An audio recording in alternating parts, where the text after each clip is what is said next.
Hello friend, welcome back to my channel. Friends, आज हम बनाने वाले हैं इस तरीके से कॉलर नेक दिया है, उसका कटिंग करेंगे। तो इसके लिए देखिए यहाँ फैब्रिक लिया है मैंने और ये लाइनिंग है। तो लाइनिंग को सबसे पहले डबल फोल्ड कर लेते हैं। डबल फोल्ड करने के बाद कॉर्नर को इस तरीके से कट करके बाहर करेंगे। अब यहाँ लेंथ देखेंगे, टोटल लेंथ है मेरी 14 इंच। 1 इंच प्लस करके हमें 15 इंच लेना है। तो यहाँ से मार्किंग किया। अब देखिए सबसे पहले शोल्डर देखनी है इसमें। तो शोल्डर मेरा है 14 इंच, तो उसका हाफ लेंगे 7 इंच। तो इस तरीके से 7 इंच पे मार्किंग करनी है। अब फिर शोल्डर डाउन करनी है 1 इंच में, तो 1 इंच में निशान लगानी है। फिर हमें देखनी है नेक को। नेक यहाँ पर मैं ले रही हूँ 2.5 इंच और यहाँ से डाउन वाले भाग को मिला लेनी है। अब हमें चेस्ट देखनी है। चेस्ट है मेरा 33। आपका जितना होगा उतना लेना। तो उसका हम हाफ करेंगे, फिर उसका हाफ करेंगे, मतलब चौथा भाग लेना है। तो यहाँ से 6 इंच पे मार्क लगाया, फिर यहाँ से स्ट्रेट लाइन ड्रॉ किया चेस्ट का। अब वेस्ट का देखेंगे। वेस्ट है 27 इंच। तो 27 की 4 पार्ट करेंगे, तो यहाँ हमें मिलेगा 6 एंड 75 इंच। तो यहाँ से मार्क लगा लिया। अब चेस्ट को यहाँ से मार्क लगाएंगे उसका चौथा भाग में 8.5 इंच पे। 1.5 इंच मार्जिन के लिए रखा है और नीचे साइड भी हम 1.5 इंच मार्जिन के लिए रखेंगे। अब इसे इस तरीके से मिला लेनी है। तो इतना हो गया। अब यहाँ से आर्म होल की मार्किंग करेंगे। तो यहाँ 6 का हाफ इंच लेंगे, तो 2 इंच मिला हमें। तो यहाँ दोनों का डिफरेंस देखे हैं। जैसे शोल्डर हमने 7 इंच लिया है, तो उसमें हम 1 इंच प्लस करेंगे, तो यहाँ 6 इंच हो गया। फिर उसके नीचे भी हमने 6 इंच लिया है और यहाँ से आर्म होल की राउंड ले रहे हैं 1 इंच पे। 1.25 इंच ले रहे हैं और इस तरीके से फ्रेंच को रख कर हम निशान लगा लेंगे। इसका शेप देनी है। और यहाँ से अब देखिए नेक की लेंथ ले रहे हैं 3.5 इंच और इस तरीके से एक बॉक्स बनानी है। बॉक्स बनाने के बाद हम इसे पहले कटिंग कर लेते हैं। तो इस तरीके से इसे कटिंग किया और यहाँ फ्रेंच को रखना है और नेक का शेप दे देनी है। तो इस तरीके से मैंने नेक का शेप दे दिया और यहाँ से जितना है उतने में ही शेप बनाएंगे। तो इस तरीके से बैक पार्ट कंप्लीट हो गया। अब फ्रंट पार्ट की मार्किंग करेंगे। तो सेम हमें जितना बैक पार्ट में लिया था उतना ही फ्रंट पार्ट में लेंगे और हाफ इंच एक्स्ट्रा लेंगे। यहाँ भी शोल्डर हमने 7 इंच लिया है और मार्किंग करनी है। अब देखिए यहाँ से नेक सेम लेनी है हमें 2.5 इंच और यहाँ से 1 इंच हमने डाउन किया और इस तरीके से मिला लिया है। अब हम चेस्ट की मार्किंग करेंगे। तो यहाँ से 6 इंच पे डॉट लगाएंगे और चेस्ट की जिसमें फर्स्ट पार्ट में हमने मार्किंग किया था सेम हम इसमें भी करेंगे। तो 8.5 इंच लेंगे, 1.5 इंच हम मार्जिन के लिए ले रहे हैं और इस तरीके से लाइन ड्रॉ किए। अब देखिए यहाँ आर्म होल की इस तरीके से उसका हाफ इंच लेना है। तो शोल्डर है 7 इंच, उसका 1 इंच डाउन करके लेना है यहाँ पर। तो 1 इंच डाउन करेंगे तो हमें मिला 6 इंच, और यहाँ भी 6 इंच लेंगे। ठीक है, अब यहाँ से हम 1.25 इंच लेंगे और फ्रेंच को इस तरीके से मिलाते हुए मार्क लगा देंगे। ठीक है, यहाँ से मार्किंग किया। अब यहाँ से नेक की मार्किंग करेंगे, तो यहाँ मैं ले रही हूँ 3.5 इंच और इस तरीके से लेते हुए बॉक्स बना लेनी है। यहाँ से शोल्डर टू अपेक्स की मार्किंग करनी है 9.5 इंच पे,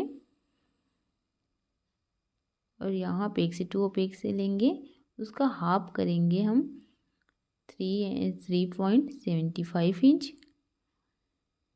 ठीक है, और नीचे साइड से हम हाफ इंच कम करते हुए मार्क करेंगे और इस तरीके से लाइन ड्रा करेंगे। यहाँ से हम 2 इंच ही गैप ले रहे हैं और इस तरीके से मार्किंग किए हैं। अब यहाँ से देखिए इधर कितना मिल रहा है 5.5 इंच, तो उसका सेंटर लेनी है और फिर इसका सेंटर लेनी है, इस दोनों का यहाँ निशान लगा ली। फिर यहाँ से फिर सेंटर ले रहे हैं यहाँ पर, तो यहाँ हो गया। अब यहाँ से देखिए हम 0.5 इंच ले रहे हैं, यहाँ से 0.2 इंच ले रहे हैं। अब दोनों को इस तरीके से मिलानी है और ऊपर की ओर जाने देनी है। ठीक है, यहाँ से देखिए कितना मिला है 5.5 इंच, तो यहाँ से भी हम इस तरीके से रखेंगे 5.5 इंच पे मार्क करेंगे और यहाँ जितना लिया है सेम हमें उसका डबल यहाँ पर लेना रहेगा। तो सबसे पहले हम इसे देख लेते हैं, इसे इस तरीके से फोल्ड करेंगे और वेस्ट की मार्किंग करेंगे। तो जितना वेस्ट है हमने इसका मार्किंग किया और 1.5 इंच मार्जिन के लिए लिया है। अब जितना इतना गैप है जहाँ पर उसका डबल लेना, जैसे यहाँ हाफ इंच गैप है तो सामने हम 1 इंच लेंगे और इस तरीके से लाइन ड्रॉ करेंगे। यहाँ जितना है उतना यहाँ भी लेंगे और इस तरीके से मार्किंग करेंगे। ठीक है, अब यहाँ से भी हम हाफ इंच लेंगे क्योंकि जितना नीचे लिए हैं उतना ही वहाँ पर लेंगे और इस तरीके से इसे राउंड शेप देंगे। राउंड शेप देने के बाद अब हमें करनी है यहाँ से 1 इंच पे मार्किंग। 1 इंच की मार्किंग किया, फिर उसके ऊपर हाफ इंच के मार्किंग करनी है। फिर वहाँ से हम इस तरीके से लाइन ड्रॉ करेंगे और वहीं से हाफ इंच लेंगे और पूरा हमें यहाँ तक लानी है, इस मार्किंग तक। ठीक है, अब वहाँ से हमें 1 इंच नीचे जानी है और इस तरीके से मार्किंग करनी है और इसे थोड़ा बाहर निकालना है। बाहर निकालने के बाद ये हो गया, यहाँ जितना है उतना हमें यहाँ भी लेना रहेगा। तो ये देखिए यहाँ बाहर आ रहा है तो हमें बाहर ही लेना पड़ेगा। देखिए यहाँ पर हमने 1 इंच डाउन किया। ठीक है, तो उसका हम पूरा जैसे इस तरीके से ड्रॉ कर लिया। अब इसे भी सीधा इस तरीके से ड्रॉ करनी है। ड्रॉ करने के बाद यहाँ फ्रेंच को रखनी है और यहीं से एक राउंड लेनी है। राउंड लेने के बाद आपको मिलेगा नया आर्म होल। तो यहाँ जितना भी मैंने कट का निशान लगा रही हूँ पूरा कट के बाहर निकल जाएगा और फिर आपका नया आर्म होल बनकर तैयार हो जाएगा। और इस तरीके से शेप दे देनी है राउंड हल्का सा।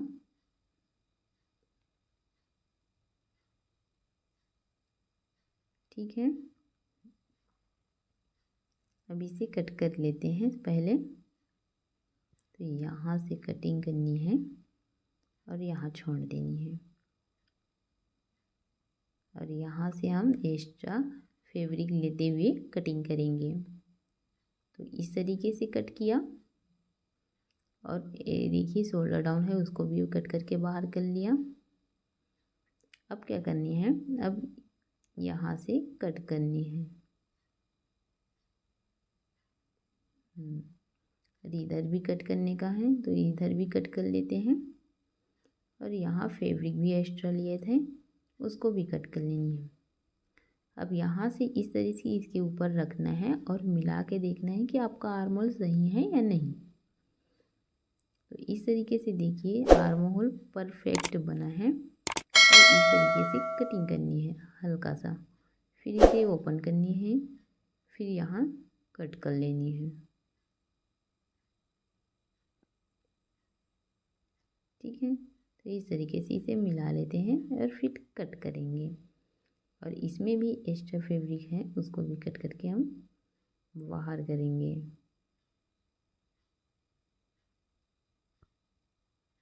और एक्स्ट्रा फैब्रिक बचा है उसको भी हमने कट करके बाहर किया। आप देख सकते हो मिला के इसका कटिंग परफेक्ट है। अब यहाँ फ्रेंच को रखनी है, फिर इसका शेप दे देनी है इस तरीके से। तो यहाँ मैंने नेक का शेप दे दिया और फिर इसे कटिंग करेंगे। तो यहाँ से कट हो गया। अब इसे इस तरीके से देखिए, और एक साइड भाग भी भाग हो गया। अब बैक पार्ट में इसे मिलानी है, इस तरीके से देखना है कि इसकी कटिंग सही है या नहीं। तो यहाँ हमने कटिंग परफेक्ट की है, तो इसमें किसी भी प्रकार की झोल नहीं आएगी और आपका ब्लाउज भी परफेक्ट बनेगा। तो इस तरीके से बैक पार्ट की भी मैंने कटिंग किया और सामने का भी कटिंग कर लिया है। और इसका स्टिचिंग का वीडियो नेक्स्ट वीडियो में देखेंगे। तब तक के लिए चैनल को लाइक करें, सब्सक्राइब करें, कमेंट करें।